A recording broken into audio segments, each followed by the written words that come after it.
సమయానికి వాట్సాప్ బాగా తలనొప్పి పుట్టించిందండి నాకు. వాట్సాప్ అంటున్నాను, ఇది ల్యాప్టాప్. ల్యాప్టాప్ అది ఉంటే కనుక మనకి ఈజీ అయ్యేదండి. మళ్ళీ పని చేయట్లేదు ఏంటండి? మనం చేయించాను అన్నారు, పోయిందా మళ్ళీ? స్ట్రక్ అయిపోతుంది. నేను సడన్ గా అయిపోయిందండి. మళ్ళీ పిలిపించాలి అతను. ఓకేనండి, మేడం వచ్చారు. సిహెచ్సి దగ్గర ఉన్నాం కదా మనం.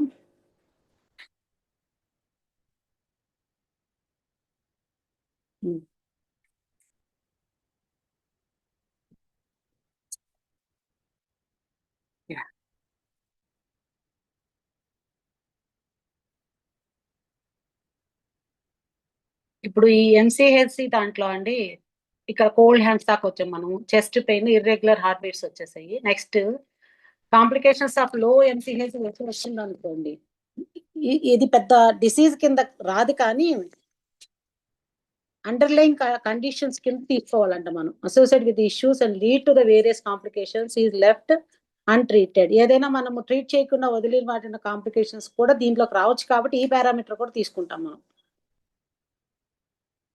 Complications are typically related to underlying cause of low MCHC, most commonly anaemia అనండి. ప్రతి ఒక్కదానికి అనీమియానే. కానీ ఈ కార్డియోవాస్కులర్ ప్రాబ్లమ్స్ ఉన్నాయి కదండి, వాటి మీద మాత్రం కొంచెం కాన్సన్ట్రేషన్ చేయాలండి. ఎన్లార్జ్డ్ హార్ట్ అవ్వచ్చు, హార్ట్ ఫెయిల్యూర్ అవ్వచ్చు, premature babies, low birth, weight loss, ఇవన్నీ చూసాం కదండి. ఈ ప్రాబ్లమ్స్ అన్ని ఇమ్యూన్ ఫంక్షన్ తగ్గిపోవచ్చు అనమాట. దీనివల్ల తగ్గిపోవడం వల్ల ఇది మనకు కనిపిస్తుంది. ఇప్పుడు డబ్ల్యూబీసీ కౌంట్కి వెళ్ళాం కదా మనం.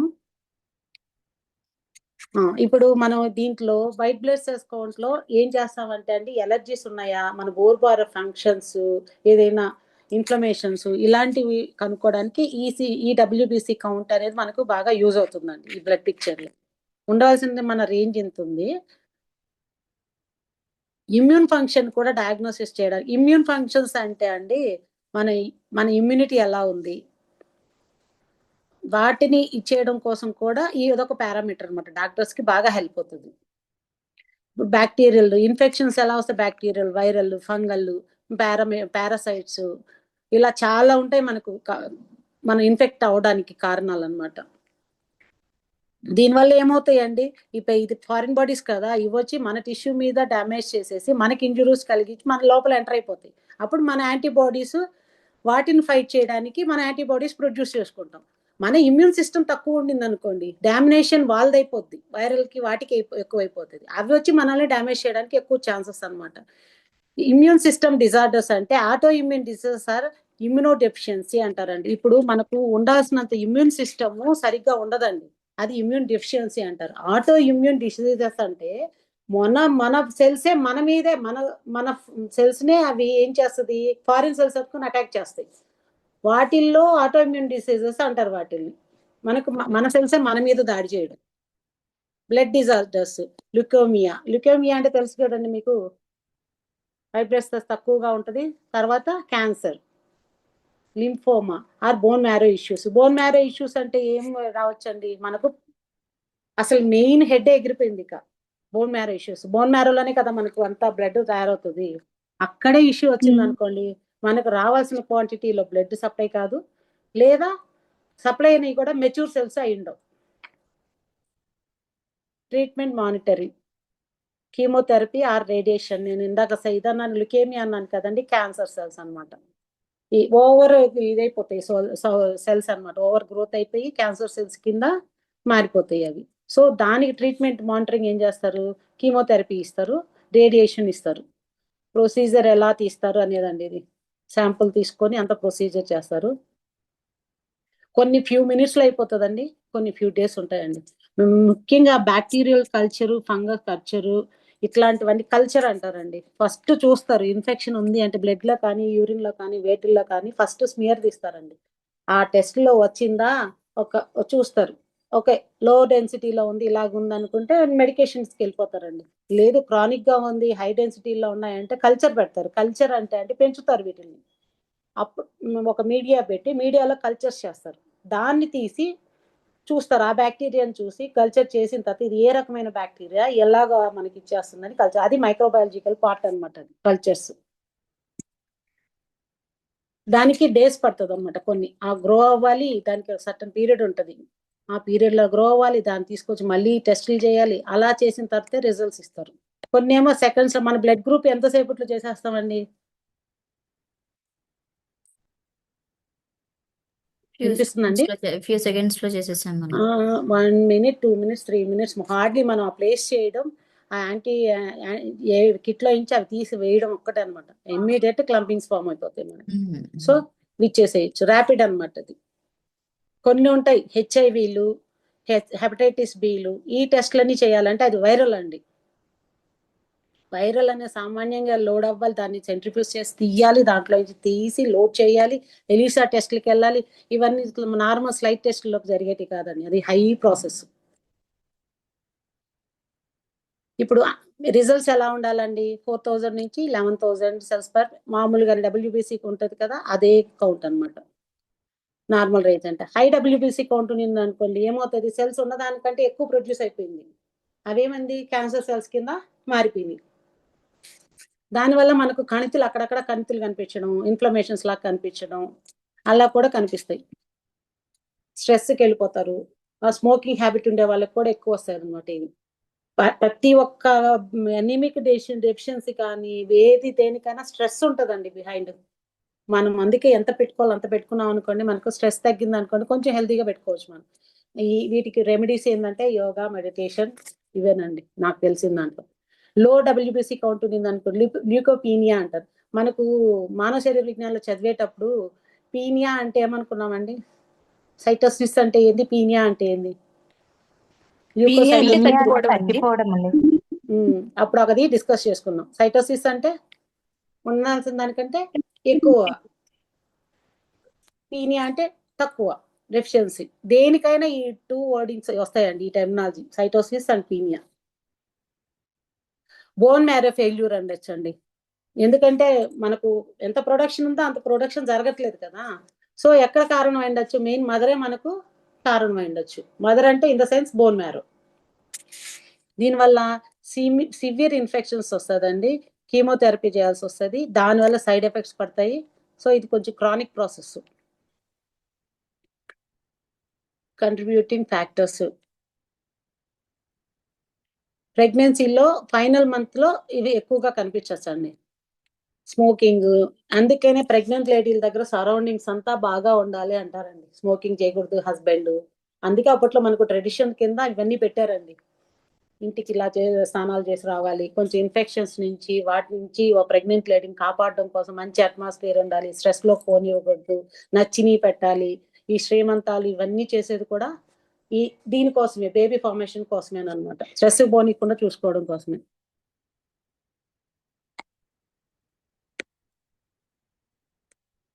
ఇప్పుడు ఉండాల్సిన దానికన్నా కౌంట్ మేబీ లోయర్ ఇందా, మనం కౌంట్ చేస్తాం కదండి, సెల్స్ తక్కువ ఉంటాయి అన్నమాట. సో అది లోయర్ డబ్ల్యూబీసీ అని అర్థం. ఇక ఇదేనండి life style, time of the day.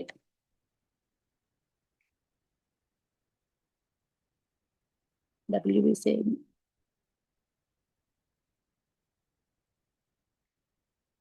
Treatment progress చేసాము.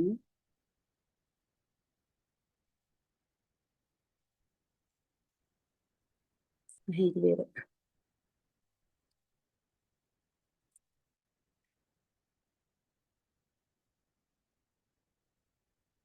దీంట్లోకి వచ్చేసరికి డబ్ల్యూ ప్లస్ ఇదే కదా ఇందాక డిస్కస్ చేసాము, కాదు, white blood cells count, differential count అనమాట. ఇది డిఫరెన్షియల్ కౌంట్ అంటే డబ్ల్యూబీసీలో మనకు ఇంకా ఉన్నాయి కదండి, మోనోసైట్స్, లింఫోసైట్స్, ఇస్నోఫిలియా, ఇవన్నీ ఉన్నాయి కదా, బేసోఫిల్స్.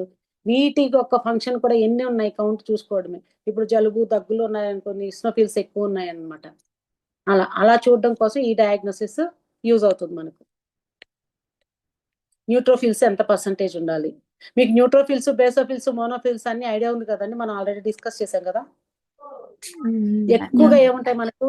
న్యూట్రోఫిల్స్ ఉంటాయి వైట్ బ్లడ్ సెల్స్ లో. ఈ 40 to 60% ఉండాలి.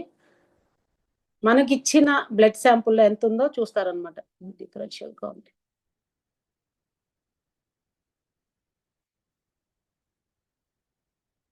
ఓకే, లింఫోసైట్స్ అయితే 20 to 40%.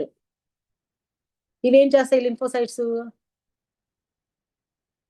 ఇన్ఫెక్షన్స్ ఏదైనా మనకు డబ్ల్యూబీసీ అంటే మనం చేసేది రక్షణ వ్యవస్థకే వెళ్ళిపోతాయి అన్నమాట. ఇవి ఎక్కువగా వైరస్లతోటి వాటితోటి ఫైట్ చేస్తుంటాయి. మోనోసైట్స్ ఇవేం చేస్తాయండి? మోనోసైట్స్ కి ఇంకో పేరు కూడా ఉంది కదండి, స్వీపర్ సెల్స్. వాటిలన్నిటి స్వీప్ చేసేస్తుంది, చిమ్మాడి పడేస్తుంది అనమాట.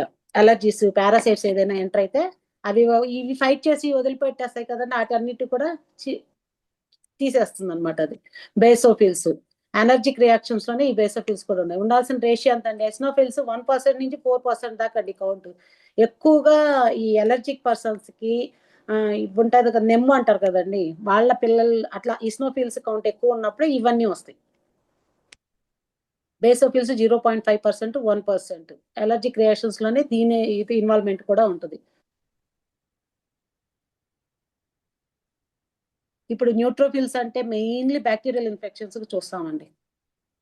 By high lymphocytes often mean viral infection. ఎక్కువగా లింఫోసైట్స్ ఉంటే అది వైరస్ కిందకి అటాక్ అయ్యిండొచ్చు అని ఒక అజ్యూమ్ అవుతాం అన్నమాట. మనం ఒక కంక్లూజన్కి వస్తాం.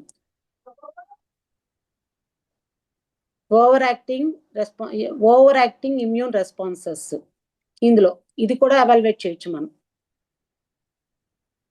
బోన్ మ్యారో ఇష్యూస్ ని, ఇట్లాంటివి కూడా లుకేమియాని, ఇవి కూడా మనము ఈ కౌంట్లు చూడొచ్చు. అంటే మనకి ఇప్పుడు ఇందాక చూసాం కదండి, డబ్ల్యూబీసీ కౌంట్ చూసాము, ఇది డిఫరెన్షియల్ కౌంట్. డబ్ల్యూబీసీలోనే డిఫరెంట్ అన్ని చూస్తున్నాం, సేమ్ ప్రాసెస్.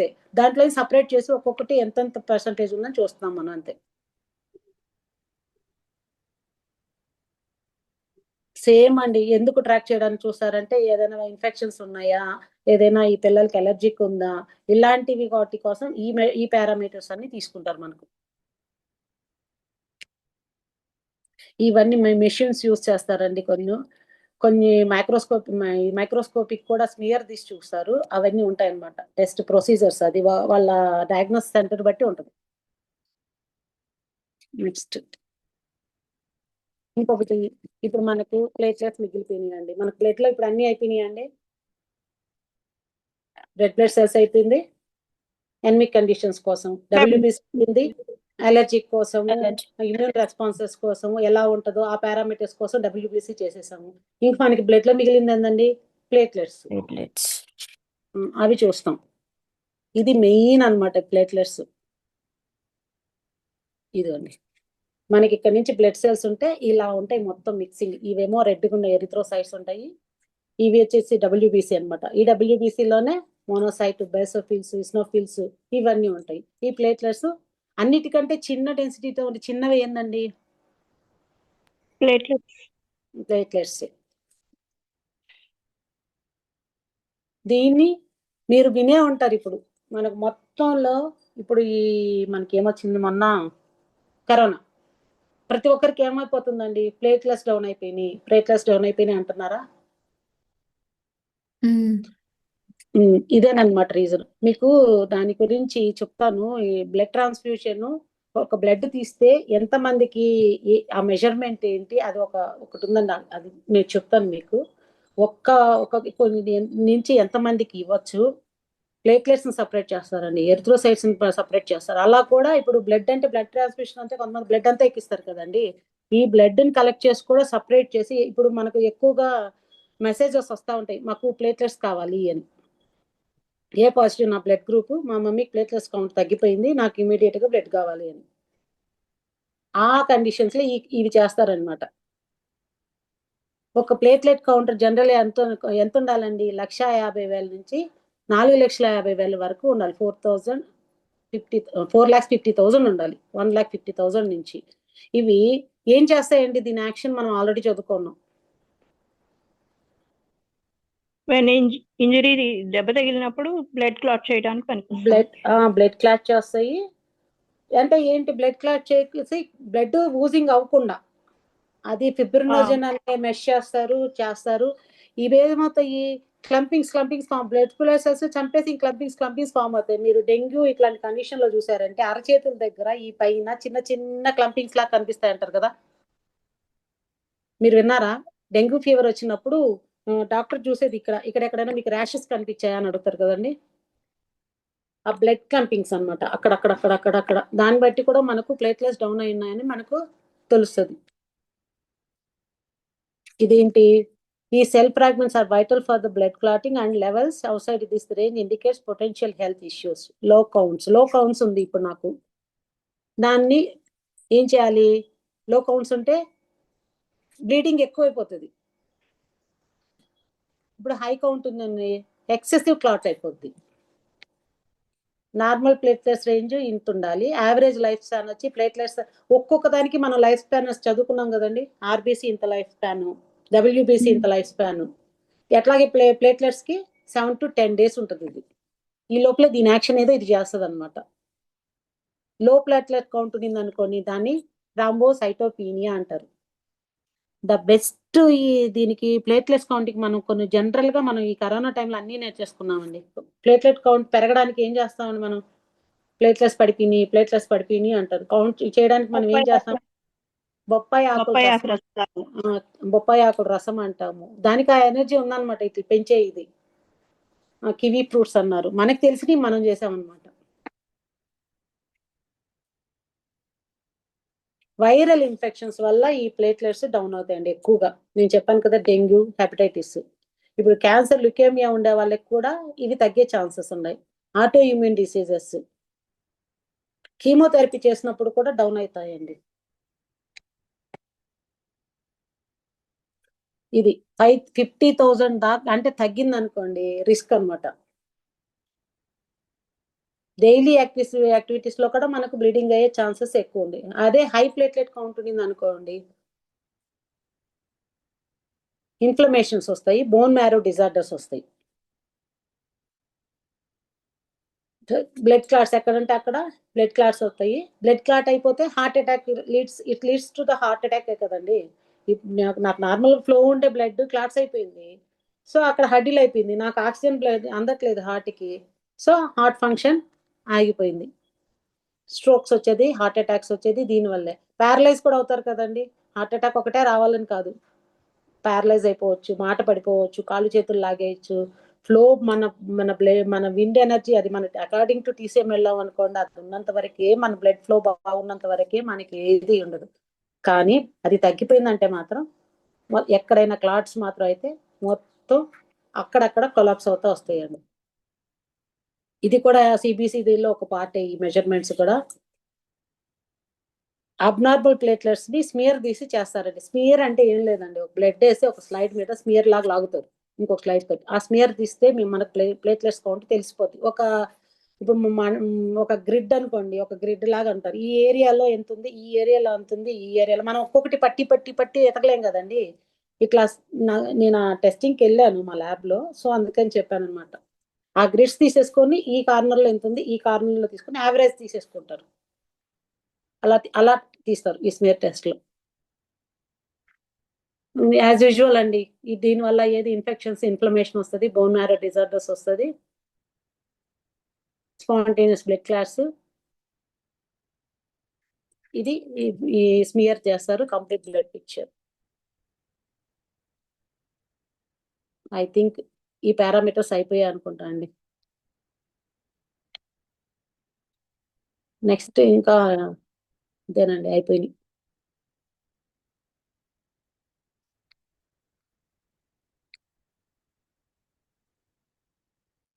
హలో, కట్ అయిందా? లేదండి, ఉన్నారు. ఈ మనం పెట్టుకున్న పారామీటర్స్ అయితే ఇవ్వండి. ఒక్క నిమిషం, నేను ఆ పారామీటర్స్ చూస్తాను. ఇప్పుడు మనకి ప్లేట్లెట్స్ పెరిగినా తగ్గినా రెండు problematic condition. Problematic conditions. Balance చేసుకోవాలి. ఏదైనా బ్యాలెన్స్ ఉండాలండి. ఇప్పుడు మన టీసీఎం భాషలో చూస్తే బ్యాలెన్సే కదండి. ఇన్ను యాంగ్ రెండు ఎనర్జీస్ బ్యాలెన్స్ ఉంటేనే కదా మనకు అన్ని బాగుంటాయి. డెఫిషియన్సీ ఉన్నా తక్కువే, ఎక్కువైనా తక్కువే. అలాంటిదండి. స్క్రీన్ షేర్ అవుతుందా? మనం అన్ని పారామీటర్స్ చేసామా? I think we had completed.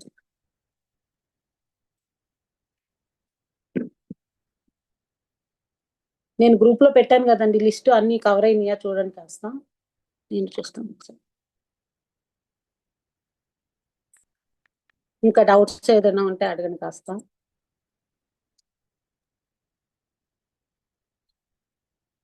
Sunitha గారు చాలా బాగా చెప్పారండి. చాలా థ్యాంక్ యూ సో బాగుంది. మచ్. Thanks thank you. చాలా బాగా చెప్పారు. Thank you madam. Thanks thanks మీ దగ్గర నుంచి వస్తే అప్రిషియేషన్ ఇంకంతే. ఏనుగెక్కినట్టు బాగా అయిపోయిందండి. చెప్పారు.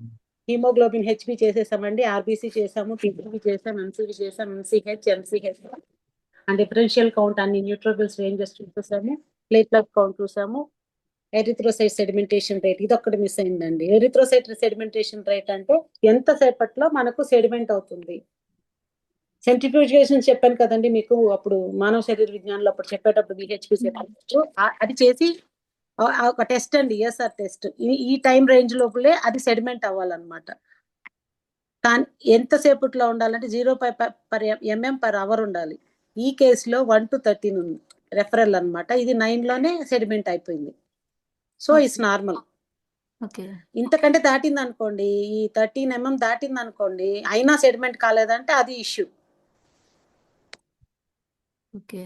పెరిఫెరల్స్ నియర్ స్టడీ కూడా అయిపోయిందండి. ఆర్బీసీ, డబ్ల్యూబీసీ, ప్లేట్లెట్స్ అయిపోయిందండి. అన్ని నేను పెట్టినవి అన్ని అయిపోయినాయండి. మీరు ఎక్స్ప్లెయిన్ చేసిన తర్వాత ఇప్పుడు ఇది అర్థమవుతుంది.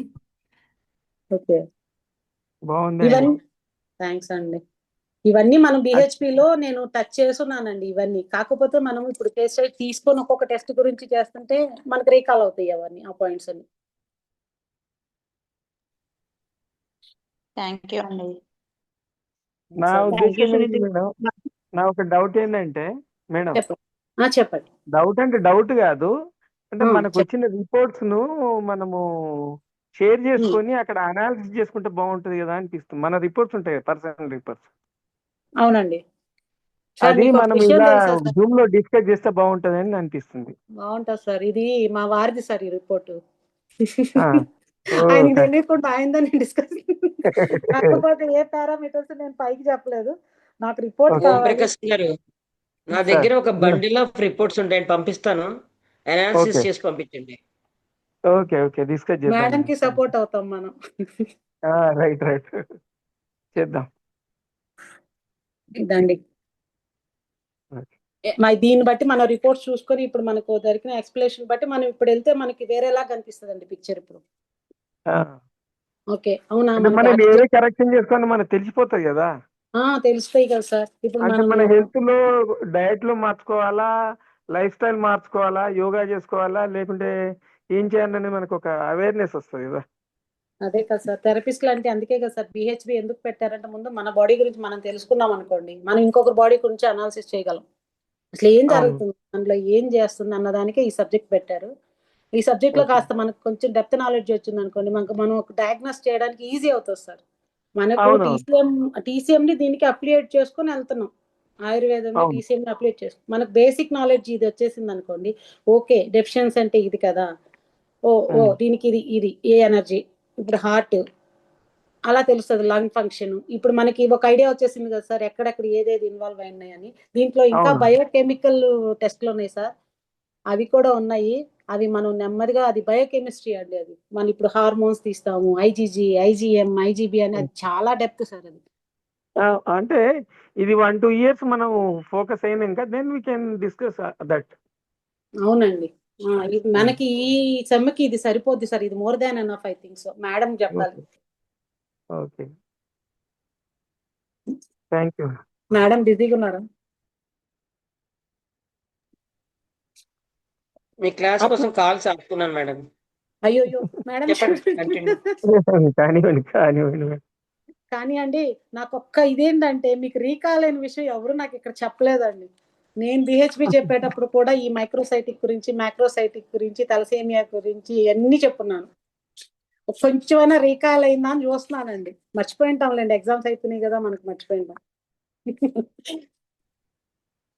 అనీమియా మీదనే చాలా పెద్ద వాస్ట్ సబ్జెక్ట్ సార్ అది. మనం ఏముందిలే బ్లడ్డే కదా తగ్గింది అనుకుంటాం, కానీ ఆ బ్లడ్డే మనం మొత్తాన్ని ముంచేసేది అదే సార్. అక్కడ సెల్స్ గురించి చెప్పినప్పుడు వైట్ బ్లడ్ సెల్స్ అవన్నీ గుర్తుకొచ్చాయండి కొద్ది, అంతా గుర్తుకు ఇవన్నీ రాకపోవచ్చు కానీ ఇంటర్లింక్డ్ శారద గారు. సెల్ ఫస్ట్ ఏం చేశాడు మనకు హోమోస్టాసిస్ గురించి చెప్పారు, ఎలా జరగబోతుంది మీలో, ఎందుకు జరుగుతుంది అని మొదలు పెట్టారు మనకు first chapter. Second chapter cell కి ఇచ్చారు, తర్వాత టిష్యూస్ కి, సెల్యులర్ మళ్ళీ టిష్యూస్ కి ఇచ్చారు, ఎక్కడెక్కడ ఇవన్నీ తెలుసుకున్నాం అనుకోండి, మనకి బాడీలో ఏముంది బాడీ పార్ట్స్ తెలుసుకుంటే దాని ఒక్కోటి వెనకాల బ్లడ్ కూడా ఒక టిష్యూయే కదండి. అవునండి. అలా అలా ఇంటర్లింక్ చేసుకుంటా పోతున్నారు వాళ్ళు, అందుకే అట్లా చాప్టర్ వైజ్ పెట్టుకుంటా పోయారు అనమాట. ఒక్కొక్కటి మనకు డెప్త్ గా చూసుకుంటా వచ్చాం అనుకోండి, ఓహో అందువల్ల ఇది కనెక్టివ్ టిష్యూ అన్నారా, ఎందుకు దీన్ని బ్లడ్ ని తీసుకెళ్ళి అక్కడ ఎందుకు పెట్టారు, ఫ్లూయిడ్ టిష్యూ కింద కనెక్టివిటీ ఎందుకు పెట్టారు, అలా మనకు ఒక్కొక్కటి అర్థమవుతా వస్తుందండి. ఇంకేమన్నా డౌట్స్ ఉంటే అడగండి. డౌట్స్ ఏం లేవు మేడం, బాగా చెప్పారు. Thank you. థ్యాంక్స్ అండి.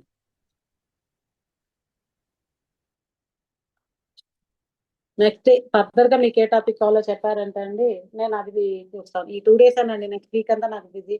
ఇంకొక విషయం అండి, మన విజయలక్ష్మి గారి గురించి నిన్న అంకుల్ కాల్ చేశారండి. మనం చెప్పుకున్న వాటిల్లో వన్ ఆఫ్ ద రీజన్ అండి ఆంటీకి అటాక్ అయింది. మేడం చెప్తే బాగుంటది అది. తనకి ఫుల్ ఠాగూర్ సినిమా చూపించారంటండి అంకుల్, నిన్న నాకు మొత్తం ఎక్స్ప్లెయిన్ చేశారు. ఆంటీకి మండేనే స్ట్రోక్ వచ్చిందంటండి. సడన్ ఇదనమాట, ఇంకా బ్రెయిన్ కి అందలేదు ఆక్సిజన్, బ్లడ్ అందలేదు, ఆక్సిజన్ అందలేదు, స్ట్రోక్ వచ్చేసింది, అన్కాన్షియస్ అయిపోయారు. వాళ్ళు వెళ్ళి ఈ 4 days డ్రామా ఆడారంటండి, 4-5 days. ఒక 1 day అంటే ఏదో ట్రై చేసి ఉంటారు, కానీ వాళ్ళకి మొత్తం పిక్చర్ తెలుసు అంటండి. వాళ్ళు ఇన్సూరెన్స్ క్లైమ్ చేసుకోవడం కోసమే చేశారంట, వీళ్ళని అలో చేయలేదంట ఆంటీ దగ్గరికి. కానీ మనం చూస్తే అంట, దూరం నుంచి చూసినా ఏది చూసినా ఎప్పుడైనా వెళ్ళి చూస్తారు కదా, ఈ హార్ట్ ఫంక్షన్ మాత్రం బ్రీతింగ్ వస్తున్నట్టు కనిపిస్తుందంట. తర్వాత అంకుల్ కి డాక్టర్ ఫోన్ 3-4-3 days తర్వాత వీళ్ళు ఏంటేంటో టెస్ట్లు చేస్తున్నారు, ఇంకా చెప్పనంటున్నారు అని, బ్రెయిన్ స్ట్రోక్ అని, కార్డియాక్ అరెస్ట్ ఇంక అంతే. అప్పుడే అయిపోయిందంట. అంకుల్ కి డౌట్ వచ్చి వాళ్ళ ఫ్రెండ్స్ క్లాస్మేట్స్ డాక్టర్స్ తిరుపతిలో ఉంటే వాళ్ళకి పంపించి చేసి ఇలా చేస్తున్నారంటే ఇది మొత్తం డ్రామా చేస్తున్నారంట అని వాళ్ళ బంధువులకు ఆయన హిందూ పేపర్లో చేస్తారంట. ఆంటీ కజిన్ అంట, వాళ్ళ తమ్ముడే హిందూ పేపర్లో చేస్తాడంట తిరుపతిలో, ఆ జోన్ మొత్తానికి. అతని ద్వారా ఫోన్ చేపించి మీరు చేసేదంతా నేను బయట పెడతాను, డైలీ ఆర్టికల్ కింద వేస్తాను, మీరు ఇలా చేస్తున్నారు అని మొత్తం బెదిరిస్తే కన్సైన్మెంట్ మీద మొత్తం సైన్లు తీసేసుకున్నారంటండి. ఏ జరిగినా మాకు మా మనస్ఫూర్తిగా మేమే చేస్తున్నాం, వాళ్ళు లీగల్ గా ఇల్లీగల్ చేశారు. ఆయన నిన్న చాలా బాధపడ్డారండి. అప్పుడు అడిగారు, మీకు అందరికి మీరు కొంచెం కాలమైనా జర్నీ చేశారు కదమ్మా, ఆ టైంలో ఆంటీ సంతోషంగా ఉన్నారంటండి. మీరు దానికి లాస్ట్ టైంలో మీరు ఆ సంతోషాన్ని ఇచ్చారు. మేడం చాలా థ్యాంక్స్ చెప్పారు. ఆవిడ చాలా ఆతృత పడిపోతూ ఫోన్ చేశారు, మేడం ఏ గ్రూప్ లో ఉంటారండి అని అడిగారు. ఆయన చూడండి ఇంత బాధలో కూడా, ఆంటీకి రేపు దశదిన కర్మ అండి, రేపు కాళహస్తిలో. ఆ మేడం చెప్పాలమ్మా, మేడము రెస్ట్ తీసుకున్నారు, మేడం కాల్ చేయడం, ఏం చేయాలో చూద్దాం రండి అందాం. మనం ఇది చూసి ఆయన ఫీల్ అయింది ఏంటంటే అండి, ఈ మేడంతో జర్నీ 6 months తనకి. ఈ 6 months లో వేరే విజయలక్ష్మిని చూసారంట తను. ఆవిడే పెద్ద ఇదండి, ఆవిడ రిటైర్డ్ హెడ్ మిస్సెస్. ఆవిడ చాలా డిసిప్లైన్ గా ఉంటారంటండి, ఫుడ్ హ్యాబిట్స్ కానీ, నిద్ర కానీ. అంకులే చెప్తున్నారు, నేనన్నా రాత్రిలో మేల్కుంటాను, తను ఏం మేల్కోదమ్మా, 9:30 అయితే క్లోజ్ చేసేస్తారంట. అంత డిసిప్లైన్ గా ఉండే ఆ అమ్మాయికి ఇలాగ వచ్చిందంటే నేను అస్సలు తట్టుకోలేకపోతున్నాము. కానీ డ్రామా జరిగింది చూడండి, 4 rib bones ఇరిగిపోయినాయి అంటండి, వాళ్ళు సిపిఆర్ చేయడం ఇరిగిపోయినాయంట. మొత్తం ఆర్గాన్స్ కంతా కెమికల్స్ ఇచ్చేసారంట, మొత్తం ఆర్గాన్స్ ఫెయిల్యూర్, ఒక్కొక్క ఆర్గాన్ ఫెయిల్ అవుతూ వచ్చింది. ఇతను బెదిరించేసరికి అప్పుడు ప్రెషర్ ఎక్కువైపోయి ఇది ఏదో వెళ్ళిపోతుంది అన్నట్టు డిశ్చార్జ్ చేసేసారంటండి. అంబులెన్స్ లో పెట్టుకొని తిరుపతికి షిఫ్ట్ చేశారంట ఆంటీని. తిరుపతికి షిఫ్ట్ చేసిన తర్వాత వాళ్ళ ఫ్రెండ్ వాళ్ళ దాంట్లోనే కిడ్నీ, ఆయన స్పెషలిస్ట్ అంట, ఆయన దాంట్లోనే ఐసీయూలో పెట్టి వీళ్ళకి ఎలా చెప్పాలి ఆయనకి అర్థం కాకుండా, ఆయన ఇంక తెలిసిపోయింది మొత్తం ఆయనకి. ఇంకొచ్చి మీరందరూ, వాళ్ళకి 5 రోజుల నుంచి భోజనాలు లేవంట అండి, ఏమి లేవంట. మొత్తం అందరూ హాస్పిటల్లోనే స్ట్రక్ అయినారు, వాళ్ళ అమ్మాయి, వాళ్ళ వియ్యంకులు, వాళ్ళ అబ్బాయి, వాళ్ళ మనవరాలు అందరూ. ఏం కాదులేరా మనం చేసుకున్నాం ట్రీట్మెంట్, ఇప్పుడు మన దగ్గరకు వచ్చాం కదా అని ఆయనకి నచ్చజెప్పి ఇంటికి పంపించి ఫ్రెష్ అవనిచ్చి రానిచ్చి మీ దగ్గర వాళ్ళందరికి చెప్పేసేయండి. ఇంకా ఇది మొత్తం హైడ్రామా ఎప్పుడో అయిపోయింది, మండేనే అయిపోయిందండి ఆంటీకి, విత్ ఇన్ minutes లోనే అయిపోయింది. ఇంత దారుణంగా జరుగుతుందని అందుకే అంకుల్ అంత డెప్త్ గా మెసేజ్ పెట్టారు. ఎవ్వరూ అంత మోసపోకండి. వాళ్ళు హైలీ ఎడ్యుకేటెడ్ అండి. సరౌండింగ్ ఉన్న వాళ్ళందరూ హైలీ ఎడ్యుకేటెడ్. ఆ టైంలో మనకు మనిషి కావాలి ఒక ఆశ అండి, ఇంకా వస్తుంది తిరిగి వస్తుంది అన్న ఆశతోటి మేము చేశాం. కానీ ఎమోషన్స్కి పోకండి, రియాలిటీకి రండి అని చెప్పాడండి. ఆయన అంత బాగా చెప్పారు అంకుల్. ఇంత బాధలో కూడా నాకు ఒక మంచినీళ్ళు తీసుకొని వచ్చి తాగడం కూడా రాదమ్మా, నాకు అట్ట అలవాటు చేసి పెట్టిపోయింది అని ఫీల్ అవుతున్నాను. ఒక్క పని నన్ను చేయనీదు. ఒక ఇది నేనే ఇప్పుడు ఇంత ఇదిలో చెప్తున్నానంటే చూడండి, ఇది ఒక లెసన్ కింద తీసుకోండి, అన్ని నమ్మేసేయకండి. కార్పొరేట్ ఫుల్ మన అలాగే దాంట్లో అచ్యుతమ్మ గారని నేను పెట్టారు నేను నాకు. ఫస్ట్ నేను జాయిన్ అయిన తర్వాత తనే అన్నమాట సెకండ్. తనకి డీబీటీ తనకి ఉందని తెలియదు పాపం. ఎందుకంటే తన రిపోర్ట్స్ లో ఇప్పుడు కూడా కొలెస్ట్రాల్ లేదండి. ఓకే, సో తను చనిపోయి 1 year దగ్గర అవుతుంది. స్టార్టింగ్ లో ఆమెకి ఎగ్జాక్ట్లీ సేమ్ ఇదే టైం అండి, 11:30కి షీ కాల్ మీ. ఇలాగా చెస్ట్ దగ్గర బాగా కొంచెం బర్నింగ్ గా ఉంది వినా అని టంగ్ ఫోటో పెట్టిందండి. మాకు తెలుస్తుందండి హార్ట్ అటాక్ వచ్చే ముందు టంగ్ ఎలా ఉంటది అనేది. సో కొంచెం నెక్స్ట్ అడ్వైజ్ ఏమైనా సార్ ఇస్తారేమోనని సరికి పంపించాను. సార్ ఇట్లా ఉంది సార్ అంటే, వేనాజీ వెంటనే అర్జెంట్ గా హాస్పిటల్కి వెళ్ళిపోమనండి, వెళ్ళిపోయి అక్కడ కొంచెం ఈసీజీ ఏమైనా తీయించుకోమనండి అని చెప్పాడు. అయితే వాళ్ళకి 2 అబ్బాయిలండి. ఒక అబ్బాయి అమెజాన్ లో చేస్తాడు, నైట్ చేస్తాడు, వాడు డే పడుకుంటాడు. ఇంకో అబ్బాయి అప్పుడే దుబాయ్ నుంచి వచ్చాడు, వాడికి ఫీవర్.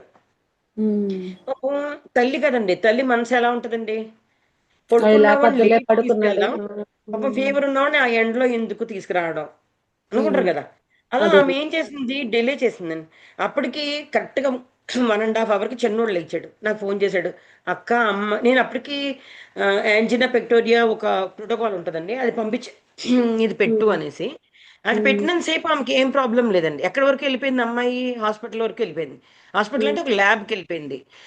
ఆడు ఇంకా అప్పుడే కదండి పాపం అమెజాన్ లో వాళ్ళది డబ్బులు ఉండవు ఏముండవు, ఒక 50,000 వేసాను అడిగి అకౌంట్ లో. అరే బాబు నువ్వు అర్జెంట్ గా కార్పొరేట్ హాస్పిటల్ తీసుకెళ్ళిపో, అక్కడే వెంటిలేటర్ ఉండి సపోర్ట్ ఉండి హాస్పిటల్ తీసుకు. ఆడు ఇంకా చిన్నపిల్లడు అండి, అప్పుడే జస్ట్ జాబ్ వచ్చిందండి ఆడికి. వాళ్ళ నాన్నగారేమో కాలేజీలో ఉంటారు, ఆయన వచ్చే టైం కూడా లేదు, ఆయన వచ్చి మళ్ళీ తీసుకెళ్లే టైం లేదనమాట. అప్పటికి ఏం చేసింది, ఈ నేర్చుకుని వెళ్ళిపోయిందండి. వెళ్ళిపోతే అక్కడ వాళ్ళు ఈసీజీలో తెలిసిపోయింది. ఈసీజీ వెంటనే పంపించాడు నాకు. అరే నువ్వు ఇమ్మీడియట్ గా వెళ్ళిపోరా అని చెప్పాను. సరే వెళ్ళాడు, వెళ్ళి జస్ట్ హాస్పిటల్కి వెళ్ళాడండి, కూర్చున్నాడు.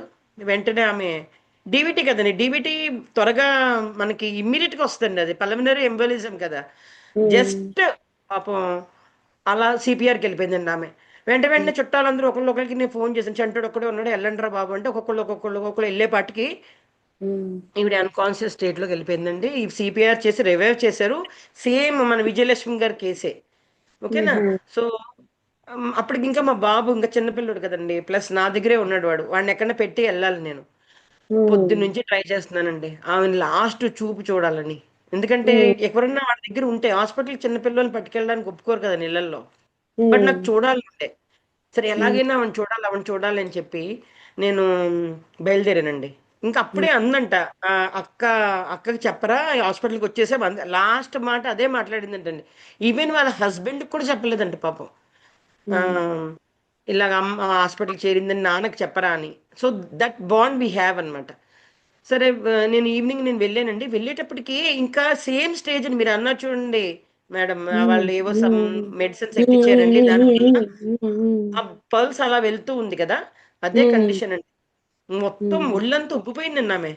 అసలు బేబంటి చాలా జాగ్రత్తగా ఉంటారు, అంటే అంతలాగా పిచ్చి పిచ్చి ఫుడ్ తినరు చాలా. అలాంటిది మొత్తం ఇంత ఉబ్బిపోయి నల్లగా అయిపోయింది. ఎప్పుడైతే మనం లాస్ట్ స్టేజ్కి వెళ్ళిపోతామో అండి, బ్లాక్నెస్ వచ్చేస్తుంది బాడీలో.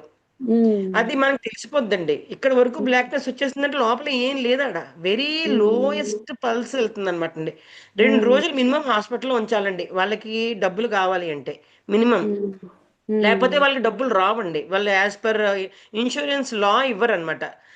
కేసు వేసారండి. ఇది ఎక్కడ అనుకుంటున్నారు, మన ఎల్బీ నగర్ ఇది ఉంది కదండి హాస్పిటల్, కాదు ఇంకా చెప్పండి, ఇంకా హాస్పిటల్ చెప్పండి, వరస్ట్ లో వరస్ట్ హాస్పిటల్ అండి. యశోద అండి, యశోద ఎల్బీ నగర్ అండి. మలక్పేటలో ఉంది మేడం యశోద. మలక్పేట వరస్ట్ లో వరస్ట్ అండి అది. అక్కడికి ఎవడన్నా వెళ్తే ఇంకా ఆడు సర్దేసుకోవడం తప్పించి వచ్చేవాళ్ళు తక్కువ అండి అక్కడ నుంచి. అలా చాలా కేసుల వరకు వెళ్ళారండి. ఆఖరికి మన పేషెంట్ ఒక ఆమెతో ఫోన్ చేయించానండి నేను. వాడు యుఎస్ లో ఉన్నారండి ఓనర్. అక్కడ ద్వారా ఫోన్ చేయించాను. ఎక్కడ మన ఇది ఉంది కదా జిఎంఆర్ చైర్మన్ ఉన్నారు కదండి, వాళ్ళ బామ్మర్ది మన పేషెంటే లక్ష్మీనారాయణ గారు. ఆయన అండి ప్లీజ్ అండి కొంచెం కాల్ చేయండి, ఆ కేసు ఎలా ఉందో తెలుసుకోండి అనేపాటికి ఆయన కూడా నాకు కాల్ చేసి చెప్పాడంటే, మేడం ఛాన్సెస్ చాలా తక్కువ అండి అని. ఏమంటే మీరు పాజిటివ్ చెప్పండి సార్ అంటే, ఆ హాస్పిటల్ వేస్ట్ అండి అన్నాడు. అలా అయిపోయింది పాపం. వాళ్ళ ఏరియాలో ఉన్నది ఒకటే హాస్పిటల్ అండి. ఎవరైతే ఆ ల్యాబ్ లో ఉన్నారో వాళ్ళు సజెస్ట్ చేసింది ఆ హాస్పిటల్ ఏమంట. చాలా మేడం దారుణం మీరు అండి. అదొక చెప్పిందే కేసు మేడం అండి. అంకుల్ చెప్పారు, మీరు చెప్పిందే చెప్పారు. వాళ్ళ ఫ్రెండ్స్ చెప్పారంట, నువ్వు ఆ రూపు కూడా చూడలేవు మీ ఆవిడని, ఇంకా నల్లగా అయిపోద్ది. కానీ జస్ట్ ఇంకా నేను వెళ్ళానండి, ఆంటీని ప్రేయర్ చేశాను, ఆంటీని టచ్ చేశాను, బయటకు చూడలేకపోయానండి ఆవిడని అలాగా మధ్యాహ్నం. ఎందుకంటే పొద్దున్న నుంచి పాపం ఆవిడ ఎలా ఉందో నా మనసు అంతా అలానే ఉంది. ఏంటి ఎలా అయింది, ఏమైంది ఏమైంది ఏమైంది అని. జస్ట్ ఇలా బయటకు వచ్చానండి, అయిపోయింది. అంకుల్ వెళ్ళమన్నాను, అంకుల్ ఒక్కసారి వెళ్ళండి అంకుల్, ఇంకా ఆమె ఉండదు వెళ్ళండి అంటే పాపం ఆయన ఎలా వెళ్ళాడు, అంత అయిపోయింది. సరిపోయిందండి. అదే లాస్ట్ అండి. ఆ చూపు కోసమే ఆంటీ ఉందేమో అనుకున్నా. మీకు ఒకటి తెలుసండి, వెళ్ళేటప్పుడు కూడా నేను మెట్రో దగ్గర బైక్ పెట్టుకుని వెళ్ళాలండి. ఆటోలో వెళ్తే టైం సరిపోదు అనమాట. మా చంటూని అక్కడ తీసుకుని వెళ్ళిపోయాను. ఏం అక్కడ పర్లేదు ఏం పార్కింగ్ అవ్వదు ఉండదు కదా రా అని. మేడం, మెట్రో దగ్గర పార్కింగ్ ఉండదు, లోపలికి వెళ్ళి కానీ పెట్టాలి. బండి కూడా వదిలేసాను సునీత గారు. డబ్బులు కట్టలే ఏం కట్టలే. పోతమైన మాయతో 50,000 అట్లీస్ట్ నేను ఆవిడ చూపు ఉన్న చూడాలి, నాకు తెలిసిపోతుందండి. ఎందుకంటే పాపం అంకుల్ మ్యాగ్నెట్ పెట్టరామ్మ, నేను డైరెక్టర్తో మాట్లాడాను, పర్లేదు అలౌ చేయొచ్చు అన్నారు, రా అంటే ఇంకా సరే ఇంక చంటోని కూడా తీసుకెళ్ళిపోయాను. ఇంకా అన్న నిన్ను మెయిన్ దాంట్లోనే కూర్చోబెడతాను, నువ్వు ఐసీయూ వరకు రావద్దు అని చెప్పి వెళ్ళామన్నమాట. బట్ ఏంటంటే మేము డైరెక్టర్ దగ్గర వెళ్ళేసరికి ఆయన ముఖం చూడగానే అర్థమైంది. ఏం చేస్తారు మీరు అన్నాడు. ఏదో చేస్తాను సార్, మీరు ఎక్కడన్నా సరే రాయమంటే రాసేస్తాము, లాస్ట్ స్టేజ్ కదా ఇంకా వి ఎక్స్పెక్ట్ సంథింగ్ కదా అనేసి ఈ క్లస్టర్ మ్యాగ్నెట్స్ అన్ని పట్టుకెళ్ళాను అనమాట అండి. బట్ అయిపోయిందండి. అదొక నిజంగా ఇలాంటివన్నీ మనకి ఎలా ఉంటాయో తెలుసా, ఇంకా వెళ్ళాలి. చూడండి నేను ఎంత మందిని తెచ్చేసానండి బయట నుంచి. అంతే కదా you know I'm against to this actually. ఎంతమందిని తీసుకొచ్చేసానండి. ఏంటది వెళ్ళి ఆపరేషన్ చేసే వాళ్ళు ఆర్గాన్స్ పేయకుండా, ఇవన్నీ ఇన్స్పిరేషన్ అండి. అంటే లిటరల్ గా చెప్పాలంటే నా కొడుకులకి వెయ్యాలరా అనిపిస్తుందండి. ఓకేనా, నిజమండి. లిటరల్ గా బూతులు మాట్లాడి చెప్పాలి అంటే గనక ఇదే మన ముందుకు వెళ్ళడానికి ఇలాంటివన్నీ స్టెప్స్ అండి, మన పర్సనాలిటీ స్ట్రాంగ్ అవడానికి. చూడండి బైపాస్ అవ్వండి ఆపేసాను, షీఈ్ పర్ఫెక్ట్లీ ఆల్ రైట్. ఓకేనా, అపెండిసైటిస్ వాళ్ళు ఆపేసాం బికాస్ ఆఫ్ దిస్ థెరపీ అండి ఇది. ఓకేనా, సో ఇలాంటివి ముందుకు వెళ్ళాలండి. ఎవరైతే థెరపిస్టులు ఇంకా ముందు బాగా చదువుతారు. ఇప్పుడు కొన్ని quality of education is important. ఎడ్యుకేషన్లో మనం నేర్చుకుని చూడండి, ఈరోజు నేను ఇప్పుడు కాల్స్ అని ఎందుకు ఆపుతున్నాను, ఐఎమ్ ఇంట్రెస్టెడ్ ఇన్ ఇట్. ఏదో నాకు తెలియంది కొంచెం తెలుస్తుంది అని. సో క్వాలిటీ ఇది సోదు కోసం పెట్టుకునే క్లాస్ కాదండి. ఓకేనా, సో అందరూ కూడా